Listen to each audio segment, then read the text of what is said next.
Cooker में से चने निकाल दिए और खाली कुकर गैस पर चढ़ा दिया। ये राशि का काम था और इस रवैये को लेकर कोकिलाबेन की नाराजगी पूरे देश ने देखी। लेकिन इस बीच रसोड़े की सबसे ज़रूरी बात इग्नोर कर दी गई, वो है इसके पीछे की साइंस। हम अक्सर प्रेशर कुकर ब्लास्ट होने की खबरें सुनते हैं। कुकर से होने वाले ये धमाके कई बार जानलेवा भी साबित हो सकते हैं। तो कुछ लोगों के मन में सवाल आया कि क्या खाली कुकर गैस पर रखने से भी ब्लास्ट हो सकता है? हम इस सवाल का जवाब साइंस के जरिए ढूंढने की कोशिश करेंगे।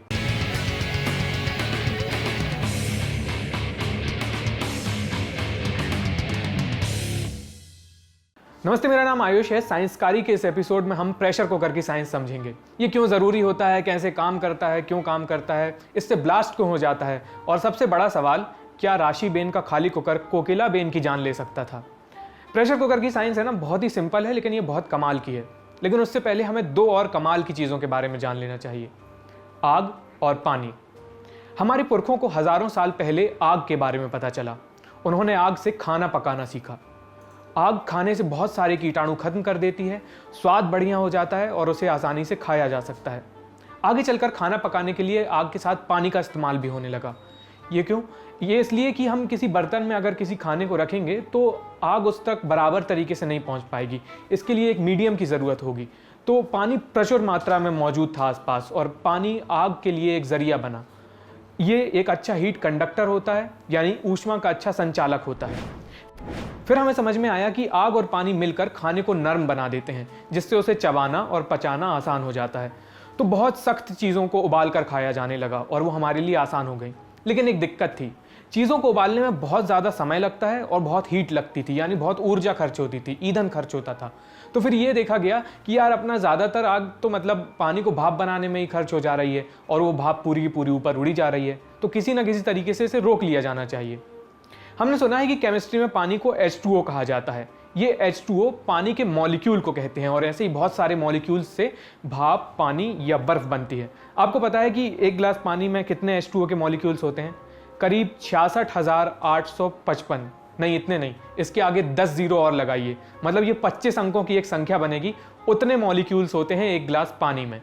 ये H2O सॉलिड भी हो सकते हैं, H2O के मॉलिक्यूल्स मिलके लिक्विड भी हो सकते हैं और गैस भी हो सकते हैं, यानी कि बर्फ, पानी या भाप। H2O इनमें से क्या होगा, ये इस बात पर डिपेंड करता है कि उसके मॉलिक्यूल्स के आपसी रिश्ते कैसे हैं, यानी इनके मॉलिक्यूल्स के आपस में जो बॉन्ड हैं वो कितने मजबूत हैं।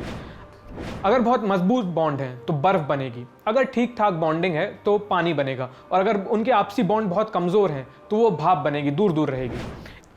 इस बॉन्ड और गर्मी का रिलेशन समझने के लिए जेम्स बॉन्ड होने की ज़रूरत नहीं है। सीधी सी बात है कि नॉर्मल तापमान पर H2O तरल पानी रहेगा। अगर उसे बहुत ठंडा कर दिया जाता है तो वो बर्फ़ बन जाएगी, यानी कि उससे हीट निकाल ली जाए तो वो बॉन्ड मजबूत हो जाएंगे। और अगर उसका तापमान बढ़ा दिया जाता है, उसमें हीट दे दी जाती है, तो वो बॉन्ड कमज़ोर होकर वो भाप बन जाएगा। कितना तापमान चाहिए होता है कि कोई भी पानी भाप बन जाए? नॉर्मली ये तापमान 100 डिग्री सेल्सियस के आसपास होता है जब पानी भाप बनने लगता है। इसे बॉइलिंग पॉइंट कहते हैं। लेकिन ये बॉइलिंग पॉइंट भी वातावरण के प्रेशर पर डिपेंड करता है। प्रेशर यानी दाब। अगर आसपास का प्रेशर बहुत ज़्यादा होगा तो बॉइलिंग पॉइंट भी ज़्यादा होगा। अगर ये प्रेशर कम होगा तो बॉइलिंग पॉइंट भी कम होगा। इसलिए जो समुद्र तल के बराबर ऊंचाई वाले इलाके होते हैं वहाँ पर 100 डिग्री सेल्सियस में पानी उबलने लगता है। लेकिन माउंट एवरेस्ट पर अगर हम चले जाते हैं तो वहाँ 70 डिग्री तापमान में ही पानी उबलने लगेगा, क्योंकि वहाँ प्रेशर बहुत कम है, यहाँ ज़मीन पर प्रेशर ज़्यादा है। आप सोच रहे होंगे कि माउंट एवरेस्ट पर जाएंगे तो वहाँ कम तापमान में पानी उबलने लगेगा, कितनी अच्छी बात है। नहीं, ये बुरी बात है। हम चाहते हैं कि पानी उबलते वक्त उसका तापमान ज़्यादा से ज़्यादा रहे, ताकि उसमें रखा भोजन जल्दी और अच्छे से पक सके। जितना ज़्यादा तापमान होगा, खाना उतने अच्छे से पकेगा। मान लीजिए एक आप पतीले में पानी उबालने के लिए उसे हीट दे रहे हैं नीचे से। पानी का तापमान 100 डिग्री पहुंचेगा और पानी खौलने लगेगा और वो तापमान यहीं पे सेटल हो जाएगा। फिर पानी, बस जितनी ऊर्जा होगी ना, वो पानी को भाप बनाने में ही खर्च होगी। तो कुछ लोगों को आइडिया आया कि अगर किसी तरह ऊर्जा का इस्तेमाल बर्तन के अंदर ही कर लिया जाए, उसे किसी तरीके से रोक लिया जाए, तो हमारा काफ़ी समय बच जाएगा और ऊर्जा तो बचेगी ही। ये आइडिया तो बहुत लोगों को आया, लेकिन इसे इम्प्लीमेंट फ्रेंच फिजिसिस्ट ने किया, डेनिस पापिन। 1679 में पापिन ने स्टीम डाइजेस्टर का आविष्कार किया। ये स्टीम डाइजेस्टर एक बहुत ही बेसिक प्रेशर कुकर की डिज़ाइन थी, जिसमें सारी भाप को अंदर कैद कर लिया जाता है। भाप के कैद होने से अंदर का प्रेशर बहुत ज़्यादा बढ़ जाता है, क्योंकि पानी उबलने के साथ कुकर में हाई एनर्जी H2O मॉलिक्यूल्स ऊपर आ जाते हैं भाप बन के, जो पानी थे पहले। अब कमाल की बात यह है कि अंदर का प्रेशर बढ़ने के साथ वहाँ का बॉइलिंग पॉइंट भी बढ़ जाता है, यानी पानी उबलने के लिए अब और ज़्यादा तापमान चाहिए होगा। तो पतीले में जो 100 डिग्री सेल्सियस पे उबलता है पानी, बंद कुकर के अंदर वो पानी 120 डिग्री सेल्सियस के आसपास उबलता है। पानी का तापमान जितना ज़्यादा होगा, खाना बनने में उतना कम वक्त लगेगा, यह हम आपको पहले ही बता चुके हैं। एक हिसाब देखिए, जो चीज़ खुले पतीले में उबलने पर 100 डिग्री में उबलने पर 8 घंटे लेती है, वो प्रेशर कुकर के अंदर 120 डिग्री में 30 मिनट के अंदर बन जाती है। तो 16 गुना टाइम कम हो गया है। सबसे बढ़िया बात यह है कि गर्मी के साथ मिलकर कुकर के अंदर का प्रेशर खाने को बहुत मुलायम बना देता है। उसके मॉलिक्यूल्स बहुत तेज़ स्पीड से टकराते हैं और वो हर जगह पहुंचते हैं, खाने में हीट लेके जाते हैं अपने साथ साथ प्रेशर के साथ। लेकिन कई बार यही प्रेशर और गर्मी इतनी ज़्यादा हो जाती है कि कुकर ब्लास्ट होने का खतरा भी हो जाता है। डेनिस पापिन के बनाए कुकर से भी कई ब्लास्ट की घटनाएं देखी गई। इन धमाकों को देखकर पापिन ने अपने कुकर में एक स्टीम वॉल्व डिज़ाइन किया। इसके लिए कुकर की लिड जो होती है, जो उसका ढक्कन होता है, उसके ऊपर एक छेद कर दिया जाता था और इस छेद के ऊपर एक वज़न रखा होता था। वज़न इस हिसाब से रखते थे कि प्रेशर एक डेंजर लेवल से ज़्यादा होते ही ये वज़न वहाँ से हट जाए और अंदर की भाप निकलने के लिए एक जगह बन जाती थी। इसी वॉल्व ने आगे चलकर स्टीम इंजन की डिज़ाइंस को भी प्रेरित किया। देखिए, सिद्धांत वही है, पानी को गर्म करो, भाप बनेगी, भाप का प्रेशर इतना होगा कि वो भारी से भारी चीज़ को हिला देगी। सोचिए, जिस भाप का प्रेशर भारी भारी रेलगाड़ियों को चला सकता है, उससे कितना बल पैदा होता होगा। तो छोटे से कुकर के अंदर जब वही प्रेशर खूब ज़्यादा हो जाता है तो बरसात तो होगी नहीं, ब्लास्ट ही होगा। हम आजकल जो कुकर इस्तेमाल करते हैं उनमें पहले के कुकर के मुकाबले काफ़ी सारे सुधार हुए हैं उसकी डिज़ाइंस में।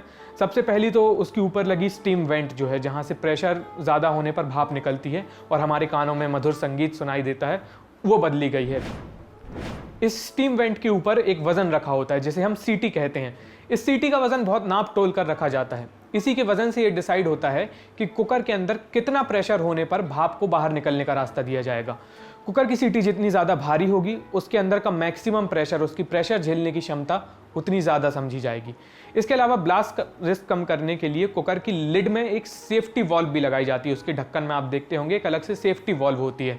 इस वॉल्व के अंदर एक ऐसा मटेरियल भरा होता है जो ज़्यादा प्रेशर नहीं झेल सकता। अगर किसी कारण आपकी सीटी ब्लॉक हो गई और कुकर का प्रेशर बढ़ता गया तो ये सेफ्टी वॉल्व का जो मटेरियल है वो वहाँ से हट जाएगा, पिघल जाएगा, ऊपर उड़ जाएगा और सारी भाप वहाँ से बाहर निकलने लगेगी।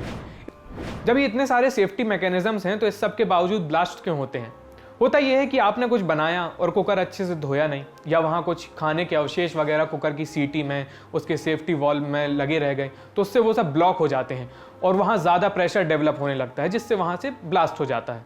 जब कुकर ब्लास्ट होता है तो अमूमन उसकी लिड यानी जो उसका ढक्कन होता है वो बहुत तेज़ी से उछलता है ऊपर की तरफ।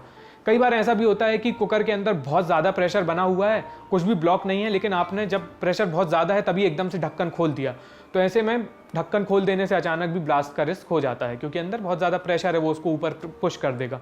अब बड़े सवाल पर आते हैं, क्या खाली कुकर गैस पर चढ़ाने से भी ब्लास्ट हो सकता है? अगर आप इसके कॉन्सेप्ट पर ध्यान दे रहे हैं तो आपको इसका जवाब मिल गया होगा। कुकर के अंदर का सारा प्रेशर पानी के भाप में बनने से आ रहा है।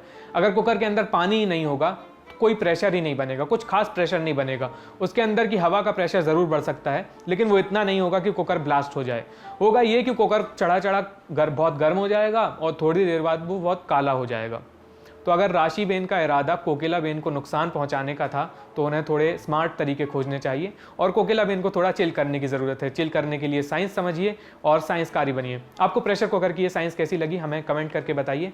साइंसकारी में जो आप ग्राफिक्स देखते हैं उन्हें विभव तैयार करते हैं। मैं आयुष हूँ, कैमरे के पीछे हैं अमितेश। ये वीडियो देखने के लिए बहुत बहुत शुक्रिया।